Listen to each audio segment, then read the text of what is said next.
আলোচনার টেবিলে সবকিছু শেষ হবে না, সকলের চেষ্টা অব্যাহত রাখতে হবে রাজপথে, এমনটাই জানিয়েছেন ঐকমত্য কমিশনের সহসভাপতি অধ্যাপক আলী রিয়াজ। সকালে জাতীয় সংসদ ভবনের এলডি হলে জাতীয় ঐকমত্য কমিশনের সঙ্গে গণ অধিকার পরিষদের বৈঠক শুরুর আগে এসব কথা বলেন তিনি। এদিকে গণ অধিকার পরিষদের সভাপতি নুরুল হক নূর জানান, ঐকমত্য কমিশনের সঙ্গে আলোচনায় যেসব সংস্কারে একমত হবে সেগুলো অন্তর্বর্তী সরকারের মাধ্যমে বাস্তবায়ন করতে হবে।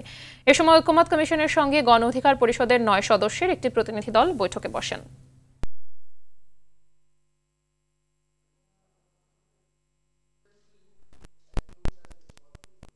আজকের এই আলোচনার মধ্য দিয়ে কেবলমাত্র আলোচনার টেবিলেই সবকিছু শেষ হবে আমরা তো মনে করি না।